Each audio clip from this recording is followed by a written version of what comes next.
তিনি হয়তো সেদিনই হয়তো তুলে আপনি বাজারে বিক্রি করতেছেন, সেই কীটনাশকগুলো আমরা আপনি খাইতেছি, যার কারণে আপনি যদি বলেন যে আমি বিষ খাওয়াইতেছি না, যে কৃষকটা সে কিন্তু বিষ খাওয়াইতেছে, অজান্তেই কিন্তু বিষ খাওয়াইতেছে, অজান্তেই আমরা বিভিন্ন এমন কোনো বাড়ি নেই আপনাদের যে ডায়াবেটিস হইতেছে না, কোনো প্রেশারের ওষুধ খাইতে হইতেছে না, প্রতি কম পক্ষে 500 টাকার ওষুধ এবং প্রতি বাড়িতে আমরা কিন্তু কিনতে হইতেছে। এগুলা সবগুলোই এগুলা আল্লাহ সৃষ্টি করে দেন, এগুলা আমাদের নিজেদের সৃষ্টি। যত প্রতিহিংসা আমাদের যত কিছু সমাজে অরাজকতা সব আমাদেরই সৃষ্টি, আমাদেরই সেগুলা মেনটেন করতে হবে।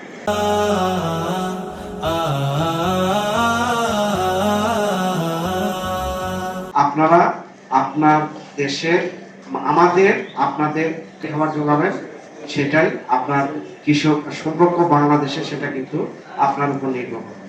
আর যেটা বলতেছিলাম যে আপনারা জমির ব্যবহারটা আপনার যেন সুন্দরভাবে হয়, অযথা যেন আমরা জমি বাড়ি ঘর যেন না হয়, ভাবতে হবে এই জিনিসটা। যেভাবে জনসংখ্যা বাড়তেছে সেভাবে আমাদের কিন্তু আমরা জমির পরিমাণ দিন দিন কমে যাইতেছে। আর যে জমি এক এক জমিতে আপনারা যেভাবে ফসল ফলাইতেছেন, মাটিরও তো একটা ক্যাপাসিটি আছে, সেই মাটির এক ফসল 4 ফসল আপনি ফলাইতেছেন, তাকে কিন্তু রেস্ট দেওয়া হইতেছে। আপনি ছোট বাচ্চা যখন আপনার একটা বিবাহ দিতেছেন, তাকে তার বাচ্চা হইতেছে পরপর 2টা বাচ্চা হইলে তার শরীর ভেঙে যায়। এইরকম আমাদেরও মাটিও কিন্তু একটা মায়ের মতো। আপনি যদি তাকে যদি খাবার না দেন, তাকে যদি প্রপার ভাবে নারিশমেন্ট না করেন, তাহলে একদিন দেখা যাবে ওই মাটি আপনাকে খাবার দেবে। সে তারও তো একটা ক্যাপাসিটি আছে যে আমাদের আবার নিরাপদ পুষ্টি সমৃদ্ধ খাবারও আপনাদের সরকারের যে অঙ্গীকার, সেই খাবারও কিন্তু আপনাদের সে ব্যবস্থাও আপনাদের করতে হবে। কীটনাশক ব্যবহারটা কমায়, কারণ বলতেছে কি জন্য, আপনার খাল বিলে নদী নালা পুকুরে এখন মাছ নাই। নদীতে মাছ আছে, পুকুরে মাছ আছে, খাল বিলে মাছ আছে নাই। কারণ হইল আপনি চরে, এখন আপনারা জানেন চরের পর্যন্ত যে বালি পর্যন্ত মিষ্টি কুমড়ার আবাদ হইতেছে, এখন চর কিন্তু আর চর নাই, সব কিন্তু আমাদের আওতায় চলে আসছে।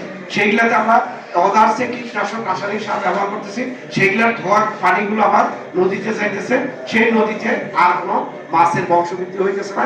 খাল বিলেও আপনারা যে আগে শুধু একটা ধান হইতো বা নাও হইতো, সেই প্রচুর পরিমাণে মাছ ছিল, আপনি সেইখান থেকে মাছের করতেন, আপনি সেইগুলা বিক্রি করতেন এবং কীটনাশক ব্যবহার করার ফলে সেই খাল বিলেও এখন পাই।